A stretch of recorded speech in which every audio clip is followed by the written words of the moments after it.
যারা আহত হয়েছে তাদেরকে ইমার্জেন্সি ঢাকা মেডিকেলে বার্ন ইউনিটে শিফট করা হচ্ছে। এবং এই ঘটনা শোনার সাথে সাথে আমাদের ঢাকা বিশ্ববিদ্যালয়ের নেতৃবৃন্দ এবং ঢাকা মেডিকেলের আমাদের যে ইউনিট রয়েছে তারা এখানে গুরুত্বপূর্ণ দায়িত্ব পালন করেছে। বিশেষ করে আপনারা দেখেছেন যে রক্তের যে একটা ক্রাইসিস ছিল সেটি দূর করার জন্য আমাদের ঢাকা বিশ্ববিদ্যালয়ের এবং ঢাকা মেডিকেলের নেতৃবৃন্দরা অপরিসীম ভূমিকা পালন করেছে। একই সাথে এই এলাকার যানজট নিরসনে ঢাকা বিশ্ববিদ্যালয় এবং ঢাকা মেডিকেলের নেতৃবৃন্দ আবার কেন্দ্রীয় সংসদের নেতৃবৃন্দরা ব্যাপক ভূমিকা পালন করেছে। এবং গত 2 দিন ধরে বাংলাদেশ জাতীয়তাবাদী ছাত্র দলের পক্ষ থেকে জরুরি সহায়তা কেন্দ্র এখানে আপনারা দেখেছেন এটি চালু রয়েছে।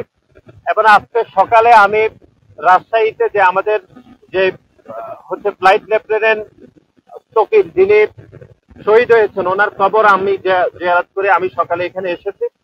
আমাদের দলের ভারপ্রাপ্ত চেয়ারম্যান জনাব তারেক রহমানের পক্ষ থেকে আমাদের বাংলাদেশ জাতীয়তাবাদী ছাত্র দলের পক্ষ থেকে আমরা যারা এখানে চিকিৎসা নিচ্ছেন তাদেরকে আমরা সামান্য আমাদের সাধ্যমতে আমরা চিকিৎসা সামগ্রী আমরা প্রদান করছি।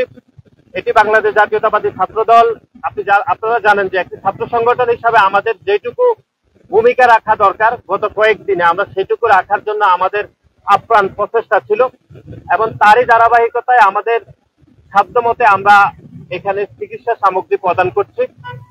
আমরা মনে করি যে বাংলাদেশের গণ অভ্যুত্থান পরবর্তী সময় যে বাংলাদেশে একটা ইতিবাচক রাজনীতির শুভ সূচনা হয়েছে তারই ধারাবাহিকতায় বাংলাদেশ জাতীয়তাবাদী ছাত্র দল এই যে মাইলস্টোন কলেজে একটি যে মর্মান্তিক যে দুর্ঘটনা ঘটেছে সেখানে আমরা এই যে কোমলমতি শিক্ষার্থীরা যারা শহীদ হয়েছেন তাদের পরিবারের পাশে থাকছি এবং যারা আহত হয়েছেন তাদের যেন নিবিড় সুচিকিৎসা নিশ্চিত করা যায় সেজন্য আমরা এখানে সমষ্টিগতভাবে কাজ করছি। এবং আজকের এই চিকিৎসা সামগ্রী হয়তো এটি যারা এখানে চিকিৎসা নিচ্ছেন তাদের জন্য হয়তো এটি পর্যাপ্ত না, কিন্তু তারপরও ছাত্র সংগঠন হিসাবে আমাদের যেটুকু সামর্থ্য রয়েছে সেই সামর্থ্য দিয়ে আমরা ওনাদের পাশে থাকার চেষ্টা করছি এবং আমরা সরকারের নিকট আমরা বিনীত অনুরোধ করব যেন ওনাদের সুচিকিৎসা নিশ্চিত হয়, সেজন্য সরকার যাবতীয় প্রতিটি পদক্ষেপ গ্রহণ করবে বলে আমরা বিশ্বাস করি।